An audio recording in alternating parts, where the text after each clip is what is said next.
जय श्री कृष्ण। प्यारी बहनों, आप सभी को हरियाली तीज की बहुत बहुत शुभकामनाएं। प्यारी बहनों, जैसे कि सावन का महीना चल रहा है और सावन के महीने का प्रमुख व्रत, प्रमुख त्योहार है हरियाली तीज का त्योहार।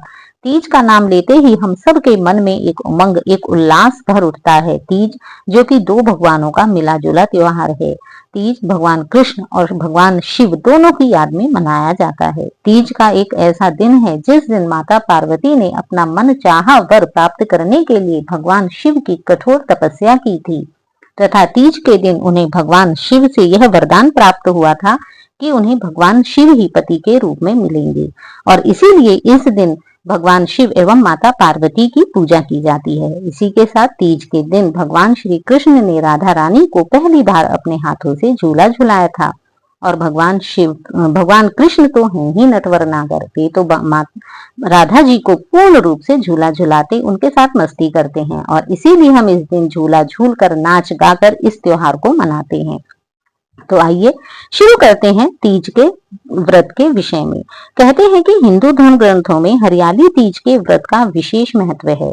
भविष्योत्तर पुराण में तो यह भी कहा गया है कि जो भी कुंवारी कन्याएं इस व्रत को करती हैं उन्हें उनका मनचाहा वर प्राप्त होता है और जो विवाहित महिलाएं इस व्रत को करती हैं उनका सौभाग्य अखंड रहता है तथा वे संपूर्ण गृहस्थ धर्म अपना सुखी रूप से मनाती हैं। इसीलिए इस व्रत को सभी महिलाएं पूर्ण निष्ठा भक्ति भाव के साथ करती हैं। यह व्रत करवा चौथ के व्रत से भी अधिक कठिन कहा जाता है। कहते हैं कि इस दिन सभी माताएं बहनें पूर्ण रूप से श्रृंगार करके पूर्ण भक्ति भाव के साथ भगवान शिव, माँ पार्वती और गणेश जी की पूजा अर्चना करती हैं। पूरे दिन निर्जल व्रत करती हैं तथा शाम को अपने मायके से आई हुई मिठाई के साथ, जिसे हम सिंधारा भी कहते हैं, उसके साथ इस व्रत को खोलती हैं तथा भगवान की कथा को सुनती हैं। तो आइए सुनते हैं सबसे पहले हरियाली तीज के व्रत की कथा को।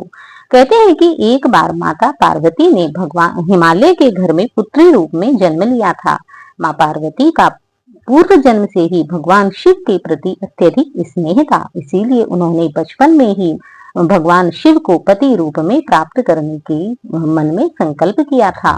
किंतु जब वे थोड़ी बड़ी होती हैं तब नारद जी उनके सामने विष्णु जी के साथ विवाह करने का प्रस्ताव लेकर आते हैं, जिसे सुनकर माता पार्वती को अत्यंत दुख होता है तथा वे इस प्रस्ताव को ठुकरा देती हैं, क्योंकि वे मन ही मन भगवान शिव को अपने पति के रूप में मान चुकी थीं तथा वे अपनी इस मन की इच्छा को अपनी सहेली तथा अपनी माता को बताती हैं। उनकी माता मैना पार्वती जी से कहती हैं कि हे पुत्री, तुम्हारा शरीर बहुत ही कोमल है तथा तुम राजमहलों में पली हो, कठोर तपस्या करना तुम्हारे बस की बात नहीं है। अतः यदि तुम भगवान शिव के लिए व्रत पूजा तपस्या करना भी चाहती हो तो कृपा कर घर में रहकर ही तपस्या करो। किंतु पार्वती ऐसा करने से मना कर देती हैं और भगवान शिव को अपने पति के रूप में प्राप्त करने के लिए अपनी सहेली के साथ घने जंगल में चली जाती हैं तथा वहां एक गुफा में रेत का शिवलिंग बनाकर भगवान शिव की नित्य प्रतिदिन कठोर से कठोर तपस्या करती हैं। भगवान शिव के ध्यान में मग्न होकर पार्वती खाना पीना अन्न जल त्याग देती हैं और एक समय आने पर वे पत्ते, हवा इत्यादि का भी परित्याग कर देती हैं। पत्तों का त्याग करने से ही उन्हें अपर्णा इस नाम से भी वे प्रसिद्ध हो जाती हैं। इस प्रकार जब पार्वती को हजारों वर्ष तपस्या करते हुए बीत जाते हैं, तब एक बार श्रावण के महीने में तीज के दिन भगवान शिव प्रसन्न होकर माँ पार्वती को दर्शन देते हैं तथा उन्हें यह आश्वासन देते हैं कि वे ही उन्हें पति के रूप में प्राप्त होंगी। ऐसा देख जब यह हो ही रहा होता है कि तभी उनके पिता अत्यंत दुखी होकर पार्वती को बुलाने उस गुफा में आ जाते हैं। अपने पिता को देखकर माता पार्वती खड़ी हो जाती हैं और उन्हें भगवान शिव के द्वारा प्राप्त हुए वरदान के विषय में बताती हैं तथा खुशी खुशी अपने पिता के साथ अपने घर आ जाती हैं। उसके पश्चात शुभ समय में भगवान शिव माँ पार्वती से विवाह करने के लिए हिमालय के घर आते हैं और उन्हें विवाह करके अपने साथ कैलाश पर्वत ले जाते हैं। तो प्यारे भक्तों, यह है हरियाली तीज के व्रत की कथा कि किस प्रकार माता पार्वती ने भगवान शिव के लिए कठोर व्रत किया और इस व्रत के फल स्वरूप उन्हें भगवान शिव पति के रूप में प्राप्त हुए। तो प्यारे भक्तों, तभी से यह व्रत माता पार्वती के नाम से किया जाता है। जो भी कुंवारी कन्याएं इस व्रत को करती हैं, उन्हें उनका मनवांछित फल प्राप्त होता है तथा विवाहित महिलाओं का सौभाग्य अखंड रहता है। तो प्यारी बहनों, आप भी हो जाइए सज धज कर तैयार इस व्रत को करने के लिए। तो आइए जानते हैं थोड़ी सी इस व्रत की पूजा की विधि भी कि हमें यह व्रत कैसे करना चाहिए।